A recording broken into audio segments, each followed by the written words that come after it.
Psoriasis is a skin disease that causes scaling and inflammation. Skin cells grow deep into the skin and slowly rise to the surface. This process is called cell turnover, and it takes about a month. With psoriasis, it can happen in just a few days because the cells rise too fast and pile up on the surface. Most psoriasis results in patches of thick, red skin with silvery scales that can itch or feel sore.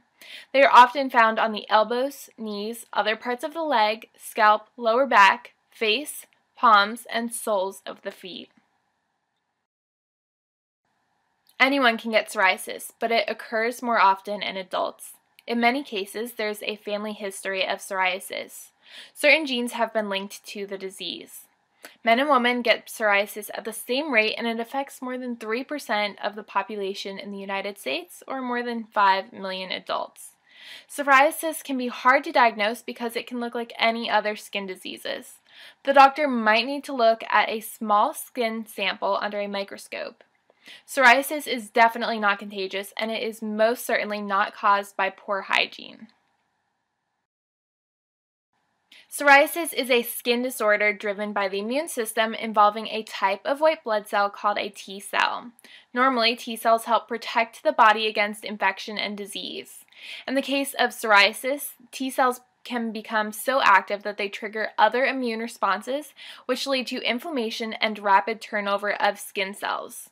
In many cases, there is a family history of psoriasis. Researchers have identified a large number of families affected by psoriasis and identified genes linked to the disease. Genes govern every bodily function, determining the traits passed from parent to child. People with psoriasis may notice that there are times when their skin worsens, called flares, and then improves. With psoriasis, it is common for the skin to appear to get better, only for it to get worse again. Conditions that may cause flares include infections, stress, and changes in the climate that dry the skin. Also, certain medications, including beta blockers, which are prescribed for high blood pressure, and lithium, may trigger an outbreak or worsen the disease. Further, research is currently being done on the impact of psoriasis on conditions such as obesity, high blood pressure, and diabetes. Individuals with psoriasis may experience some severe physical discomfort and disability. Itching and pain can interfere with basic functions, such as self-care, walking, and sleep. Plaques on hands and feet prevent individuals from working at certain occupations, playing some sports, and caring for family members.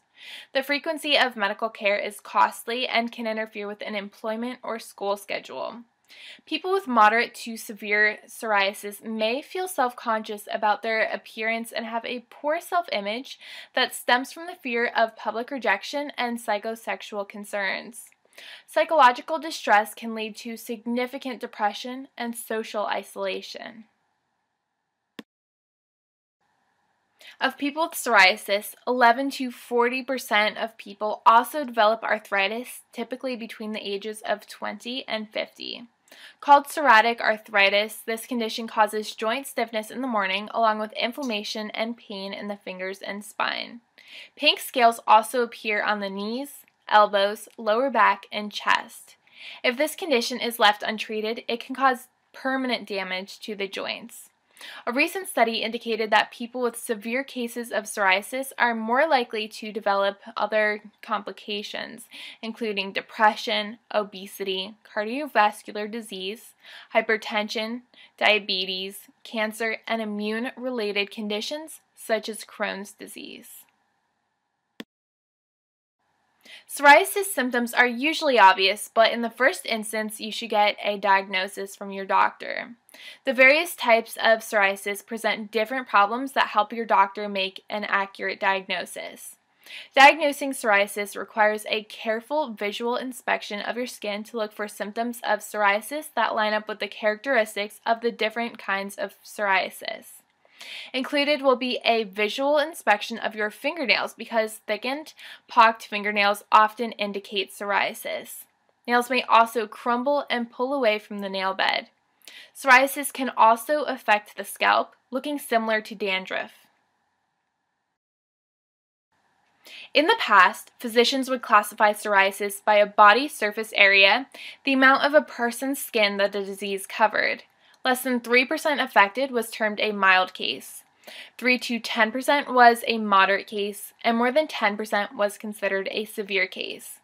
Instead of identifying the severity of psoriasis solely by its extent, doctors are now urged to consider other factors such as its location and a specific type of psoriasis, the level of treatment required, and the impact of the disease on a patient's quality of life.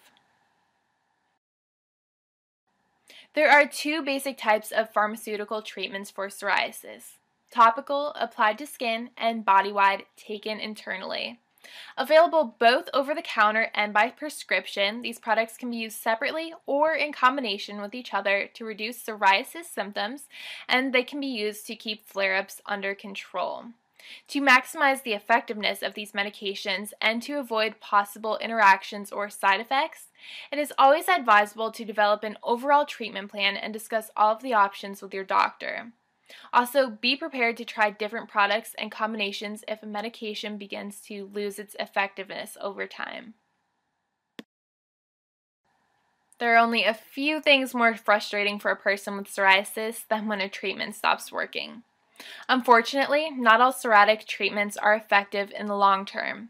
This makes treating psoriasis both challenging for physicians and frustrating for patients. Some treatments simply lose their effectiveness over time for reasons that doctors haven't yet determined. In other cases, patients build up a resistance to a treatment and become less responsive to it over a period of months or years.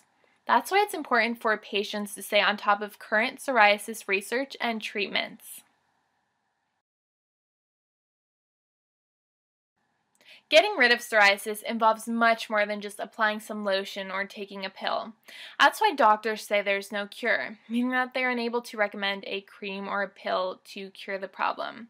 But that doesn't mean there isn't a cure. Countless people have gotten rid of their psoriasis over the years by following the 3 proven steps required to address any psoriasis problem. Are you taking the required steps?